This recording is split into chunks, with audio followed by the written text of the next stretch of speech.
On April 7th, 2026, the world was literally holding its breath. The United States and Iran were on the absolute edge of a war so huge it could have completely redrawn the map of the Middle East and honestly dragged the whole world right into the chaos. The deadline was just hours away. And then this message drops. A direct, and I mean direct, threat from the American president, Donald Trump. A whole civilization will end. Just think about that phrase. It sent a chill down the spine of pretty much every leader and citizen on the planet. I mean, was he talking about a nuclear strike? That terrifying thought, well, it suddenly felt very, very real. But in a twist you just wouldn't believe, with only 90 minutes left on the clock, a ceasefire was announced. The world literally pulled back from the brink. And sure, it was a moment of massive relief, but it was also just deeply confusing.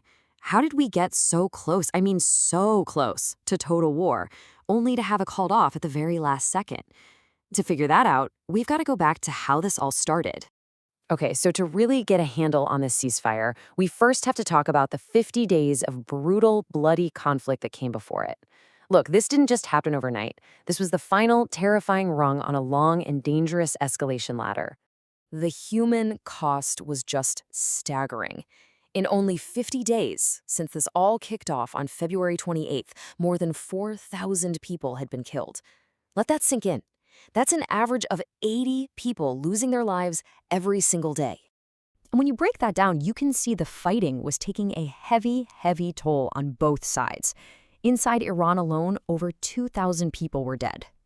And then you've got another 2,100 casualties in Lebanon, which just goes to show you how fast this thing blew up and engulfed the entire region. But the thing that scared everyone the most, the thing that threatened not just the region but the whole world, was the nuclear threat. We're talking about repeated bombings landing dangerously close to Iran's only working nuclear power plant at Bushehr. A direct hit could have been, and I'm not exaggerating, another Chernobyl. It would have contaminated the entire Gulf, poisoned the water, a radiological disaster that would last for generations. So what was the turning point? What was the one moment that really lit the fuse on this powder keg? Well, after weeks of fighting, including an attack on Iran's Natanz facility, Iran did something on April 3rd that completely changed the game. They shot down a U.S. F-15E Strike Eagle. This was a massive deal. It was a direct challenge to this idea of American air dominance, the belief that the U.S. could just fly anywhere, anytime without being touched. Now, one of the two crew members from that jet was missing, somewhere on Iranian soil, and that kicked off this incredible high-stakes race against time. Think about it. If Iran captured an American colonel, it would be a huge propaganda win for them and an absolute strategic nightmare for the U.S. What happened next was a rescue mission that felt like it was straight out of a Hollywood blockbuster. I mean, just look at these steps. It was this incredibly complex operation.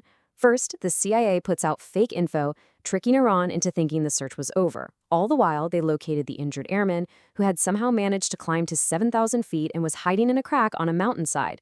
Once they had his exact location, Delta Force and Navy SEALs went in, deep inside Iran under massive air cover, and against all the odds, they got him out. President Trump, of course, declared the mission a total success, proof of American control. But the reality on the ground, well, it was a lot messier. The rescue came at a steep, steep price. An A-10 warplane crashed, 2 Black Hawk helicopters were hit, and 2 other transport planes took damage.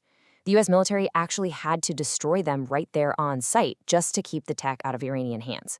So yeah, it was a victory, but a really costly one. And it proved just how vulnerable American forces actually were. So this incredibly dramatic rescue kind of pushed both sides towards a temporary pause. Pakistan actually managed to broker a 2-week ceasefire with peace talks set up in Islamabad. And for a second there, it really seemed like diplomacy might actually win the day. But those talks fell apart, and they collapsed over this one seemingly simple, but in the end, totally impossible disagreement. The United States demanded that Iran suspend all its nuclear activity for 20 years.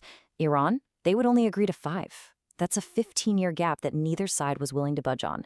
And just like that, any hope for a peaceful solution, it just vanished. And the chaos that followed was immediate. The U.S. slapped a full naval blockade on Iran. Iran hit back by playing games with the Strait of Hormuz, this critical shipping lane, just opening and closing it. Then Israel, claiming it wasn't bound by any deal, launched its deadliest bombing ever of Lebanon. And to top it all off, Iran even fired on Indian merchant ships. The whole region was just spiraling completely out of control. Which brings us right back to now. That 2-week ceasefire, even with all the failed diplomacy and the renewed violence, has been ticking away. But that clock is just about to run out.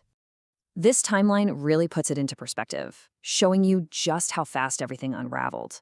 The ceasefire starts on April 7th. Just 4 days later, boom, the peace talks collapse. By the 17th, the Strait of Hormuz is in chaos. And now, here we are, at the end of the line, April 22nd, the day it all expires. So here's the bottom line. We are left with two enormous unanswered questions. First, can the US and Iran possibly bridge that 15-year gap on the nuclear issue? It seems impossible. And second, even if by some miracle they do get a deal, will Israel even accept it? I mean, they've repeatedly gone their own way, suggesting they're not just going to follow America's lead on this. So after 50 days of war, a Hollywood rescue mission, and failed diplomacy, the clock has almost run out. The ceasefire is ending. And you just have to ask yourself, after all of that, are we right back where we started? Just staring once again into the abyss of a devastating, world-altering war?